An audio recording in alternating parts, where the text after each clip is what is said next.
தந்தி தொலைக்காட்சி நேயர்களுக்கு வணக்கம். நல்லதை சொல்வோம், நல்லதை செய்வோம், நல்லதே நடக்கும். இன்று 28/3/2025 வெள்ளிக்கிழமை. பூரட்டாதி நட்சத்திரம் இரவு 9:25 வரை, பிறகு உத்திரட்டாதி. இன்றைக்கு நான் உங்களுக்கு சொல்ல இருக்கிற நல்ல கருத்து, திருமண வீட்டுக்கு போகிற போது கையில் பூ தந்து தம்பதியருக்கு தூவுங்க அப்படிம்பாங்க. எதிர்த்தாப்பில் பூரா புகைப்பட நிபுணர்கள் நிற்பாங்க, அவங்க தலையில் தான் விழுகும். ரொம்ப இடங்களில் பார்த்தோம் அப்படின்னா பொண்ணு மாப்பிள்ளையை சுற்றி கூட்டமாக இருக்கும், எல்லாமே ஃபோட்டோகிராஃபராக நிற்பாங்க.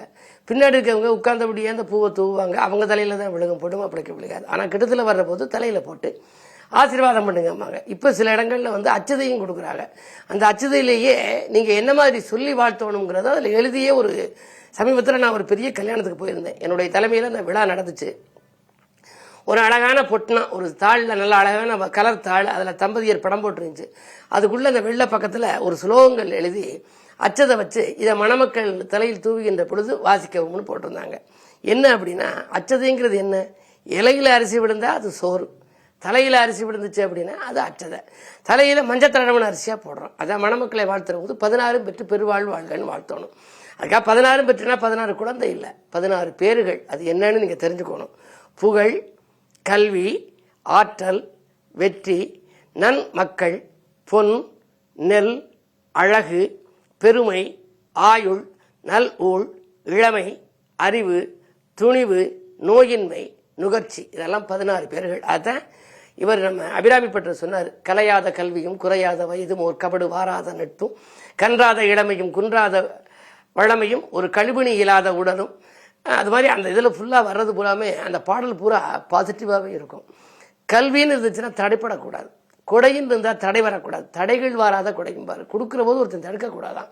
அப்படிப்பட்ட அந்த 16 பேர்களும் நமக்கு கிடைக்கணுங்கிறதுக்கு தான் 16 பெற்று பெருவாழ் வாழ்கன்னு வாழ்த்துறான். எனவே இனிமேலாவது நீங்கள் திருமணங்களுக்கு செல்கிற பொழுது, மணமக்களை வாழ்த்துகின்ற பொழுது அச்சதை பூவோடு சேர்த்து தூவி அவர்கள் தலையிலே போட்டு வாழ்த்துகின்ற பொழுது 16 பெற்று பெருவாழ் வாழ்க, சகல பாக்கியமும் பெற்று வாழ்க அப்படின்னு சொல்லி வாழ்த்தலாம். இது மாதிரியான வாழ்த்துக்கள் அவர்களுடைய வாழ்க்கையை மேம்படுத்தும் என்று சொல்லி இனி இந்திய ராசி பலன்களை இப்பொழுது உங்களுக்கு வழங்கப் போகின்றேன்.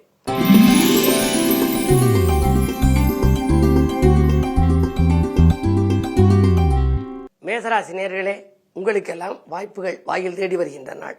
இந்த வருமானம் திருப்திகரமாகவே உங்களுக்கு இருக்கிறது. எதை எந்த நேரம் நீங்கள் செய்ய நினைத்தாலும் செய்ய இயலும். உங்களுடைய ராசிக்கு 2ஆம் இடத்திலே குரு, வாக்கு, தனம், குடும்பம் என்ற இடத்திலே குரு. கொடுத்த வாக்கை காப்பாற்ற இயலும், கொள்கை பிடிப்போடு செயல்பட இயலும். எதை எந்த நேரம் செய்ய நீங்கள் திட்டமிட்டாலும் அதை செய்யக்கூடிய அளவுக்கு உங்களுக்கு பணமும் பலமும் இருக்கும், படைபலமும் இருக்கும். இந்த நாள் நல்ல நாள்.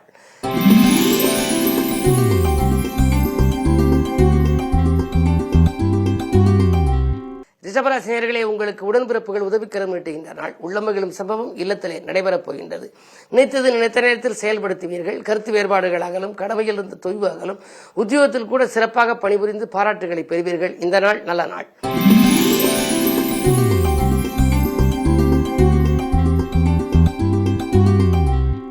மிதுனராசி நேயர்களே, உங்களுக்கு உற்சாகம் உள்ளத்திலே குடிகொள்ளுகின்ற நாள். உடனுக்குடன் வருமானம் வந்து கொண்டே இருக்கும். கேட்ட இடத்தில் உதவிகள் கிடைக்கும். கடினமான வேலைகளை கூட சுலபமாக செய்து முடித்து விடுவீர்கள். அரசு வழியிலும் உங்களுக்கு அனுகூலங்கள் உண்டு. நண்பர்களும் உங்களுக்கு நல்ல தகவலை கொடுப்பார்கள். வாகன மாற்றம் செய்யும் சூழல் உருவாகலாம். இன்று நல்ல நாள்.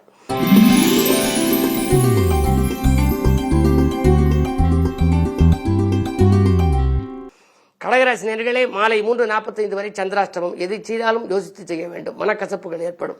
தேவைக்கேற்ற பணம் தேடி வரும் என்றாலும் கூட தனவிரயங்கள் அதிகம் இருக்கும். பயணங்களை மாற்றி அமைப்பீர்கள். பக்குவம் இல்லாத மனிதர்களிடம் பேசுவதை கொஞ்சம் தவிர்ப்பது நல்லது. அது மட்டுமல்ல, குடும்பத்திலும் சரி குழப்பங்கள் கொஞ்சம் அதிகரிக்கலாம். எதையும் மனக்கிளேசத்தோடு செய்யக்கூடிய சூழல் உருவாகலாம். இன்று மிக மிக கவனத்தோடும் நிதானத்தோடும் செயல்பட வேண்டும். பொறுமையை கடைபிடிக்க வேண்டும். அருகில் இருக்கும் ஆலயம் சென்று அம்பிகை வழிபாட்டை மேற்கொள்வது நன்மை தரும்.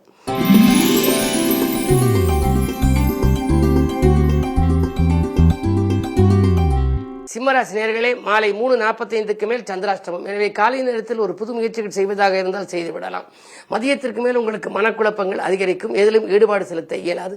யோசித்து செயல்பட வேண்டும். கருத்து வேறுபாடுகள் அதிகரிக்கும். கைமாற்றாக கொடுத்த பணத்தை வாங்க முடியவில்லையே என்று கூட கவலைப்படுவீர்கள். தொழிலில் கூட பங்குதாரர்களால் தொல்லைகள் ஏற்படலாம்.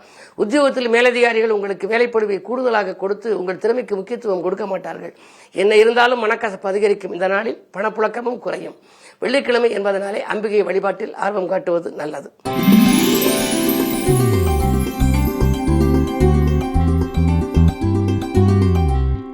கன்னிராசி நேயர்களே, உங்களுக்கு இடமாற்றங்கள் இனிமை தருகின்ற நாள். எதையும் ஒரு முறைக்கு பலமுறை யோசித்து செய்வது நல்லது. தொழில் கூட்டாளிகள் விலகினாலும் புதியவர்கள் வந்து இணைவார்கள். வேலையிலிருந்து விஆர்எஸ் பெற்றுக்கொண்டு வெளியில் வந்து சுயமாக தொடங்கலாமா என்று கூட நீங்கள் சிந்திப்பீர்கள். உங்களுடைய சிந்தனைகள் வெற்றி பெறும். செவ்வாய் 10 இருப்பதனாலே புதிய உத்தியோகத்திற்காக ஏற்பாடு செய்தவர்களுக்கு அதுவும் கூட கைகூடலாம். பணி நீக்கம் செய்யப்பட்டவர்கள் மீண்டும் பணியில் சேரும் வாய்ப்பு கூட உண்டு. வியாழனுடைய பார்வை இருப்பதனாலே கவலை இல்லை. இருந்தாலும் கூட இன்று நீங்கள் வழிபாட்டில் கவனம் செலுத்த வேண்டும். குலதெய்வ வழிபாடு, இஷ்ட தெய்வ வழிபாடுகளை மேற்கொள்வது நல்லது.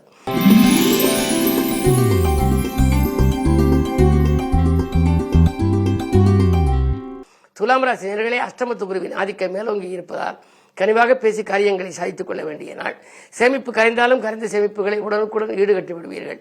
ஆரோக்கிய தொல்லைகள் உங்களுக்கு உண்டு. அதற்காக செலவிடும் சூழல் உருவாகலாம். நட்பு திடீரென பகையாகி போகலாம். எனவே நண்பர்களிடம் கொஞ்சம் கவனமாக பழக வேண்டும். 6ஆம் இடத்திலே சூரியன் இருக்கின்றார். அரசு வழி சிக்கலுக்கு கூட ஆளாக நேரிடும். கணக்கு வழக்குகளை கச்சிதமாக வைத்துக் கொள்வது நல்லது.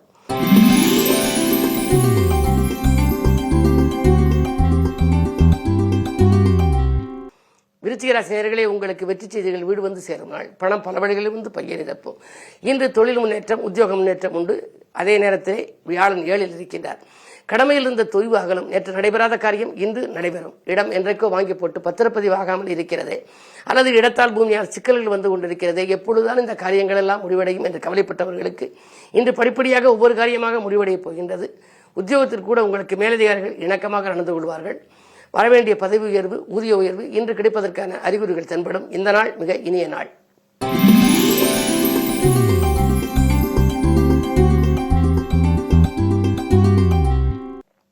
தனுசு ராசி நேயர்களே, உங்களுக்கு 6ஆம் இடத்திலே குரு, 7ஆம் இடத்திலே செவ்வாய். விலை உயர்ந்த பொருட்களை வாங்கி மகிழ்கின்ற நாள். வீட்டு தேவைகள் உடனுக்குடன் பூர்த்தியாகலாம். கூட்டு முயற்சியில் உங்களுக்கு வெற்றி கிடைக்கும். இருந்தாலும் கூட 6ஆம் இடத்திலே குரு இருப்பதால் பகைக்கு மத்தியில் வாழ்க்கை என்பார்கள். உறவினர் பகை கொஞ்சம் அதிகரிக்கலாம். அதே நேரத்தில் கூட இருப்பவர்களிடம் உங்கள் முன்னேற்றத்தை பற்றி நீங்கள் தெரிவிக்க வேண்டாம். உத்தியோகத்தில் கூட சக பணியாளர்களிடம் உங்களுடைய முன்னேற்றத்தை தெரிவிப்பதன் மூலம் சில பாதிப்புகள் வரலாம். 10லே கேது இருக்கின்றார். இந்த உத்தியோகம் நீடிக்குமா, அல்லது இதிலிருந்து விலகி கொண்டு வேறு உத்தியோகத்திற்கு செல்லலாமா, இல்லை தொழில் தொடங்கலாமா, நண்பர்கள் கூட்டு ஒத்து வருமா, இல்லை உறவினர்களோடு கூட்டு வைத்துக் கொள்ளலாமா, பெற்றோர்களுடைய ஆதரவு கிடைக்குமா என்றெல்லாம் பலவிதமான மனக்குழப்பத்தில் இன்று நீங்கள் இருப்பீர்கள். இருந்தாலும் கூட துணிந்து நீங்கள் செயல்பட்டு துயரங்களிலிருந்து வெளியேற இன்று வெள்ளிக்கிழமை என்பதால் அம்பிகை வழிபாடு உங்களுக்கு வழிகாட்டும். அது மட்டுமல்ல, 3லே கேது இருப்பதால் முன்னேற்ற பாதையில் இருந்த இடையூறுகளை நண்பர்கள் மூலம் நீங்கள் விலக்கிக் கொள்வீர்கள். இன்று நல்ல நாளாக அமைத்துக் கொள்வது வழிபாடு. எனவே வழிபாட்டில் கவனம் செலுத்துங்கள். வளர்ச்சி உங்களுக்கு திருப்தியாக இருக்கும்.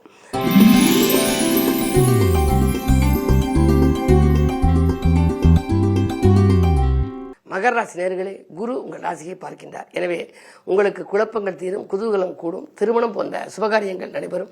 வீடு கட்டுவது, வாங்குவது பற்றிய சிந்தனை அதிகரிக்கும். சொத்து சேர்க்கைக்கு அஸ்திவாரம் அமைத்துக் கொடுக்கும். உதிரி வருமானங்களும் பெருகும். உள்ளத்தில் மகிழ்ச்சி தரும் சம்பவங்கள் இல்லத்திலும் நடைபெறும். உத்தியோகத்தில் கூட பணி நீக்கம் செய்யப்பட்டவர்கள் மீண்டும் பணியில் சேரும் வாய்ப்பு உண்டு. பணப்பொறுப்பு சொல்லி வாங்கி கொடுத்த தொகையும் மீண்டும் கிடைக்கலாம். குரு பார்வை இருப்பதால் கவலைப்பட தேவையில்லை. குறிப்பேச்சு வரை நீங்கள் செய்யும் செயல்களில் உங்களுக்கு தொடர்ந்து வெற்றி கிடைக்க குருவை கும்பிடுவது நல்லது.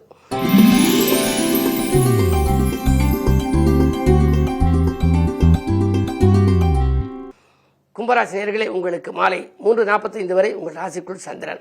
6க்கு அதிபதி இருப்பதனாலே பகல் நேரத்தில் உங்களுக்கு பணி நீக்கம் செய்யப்பட்டவர்கள் மீண்டும் பணியில் சேர வாய்ப்பு உண்டாகலாம். உத்தியோகத்தில் உயர் பதவியை எதிர்பார்த்து காத்திருந்தவர்களுக்கு அது கிடைக்கும். உங்கள் திறமைக்குரிய அங்கீகாரம் கிடைக்கின்ற நாள். வீட்டுக்கு தேவையான விலையுந்த பொருட்களையும் வாங்குவீர்கள். கடன் சுமை குறைய புதிய யுக்திகளை கையாளுவீர்கள். என்றைக்கும் நீங்கள் கொடுத்த தொகை இன்று வந்து உங்கள் கரங்களிலே புரளும். 3ஆம் இடத்துக்கு அதிபதியான செவ்வாய் 5ஆம் இடத்தில் இருக்கின்றார். எனவே சகோதர வர்க்கத்தினர் மூலமாக சில சகாயங்கள் உங்களுக்கு கிடைக்கலாம். பூர்வீக சொத்து பிரச்சனைகள் அகலும். பஞ்சாயத்துக்கள் சாதகமாக முடியலாம். பல நாட்களாக ஏற்பட்ட பஞ்சாயத்து இன்று நல்ல முடிவுக்கு வரலாம். இன்று சொத்துக்களால் ஆதாயம் கிடைக்கும் நாள், சொந்தங்களாலும் அனுகூலம் கிட்டும் நாள் என்பதை நினைவில் கொள்ளுங்கள்.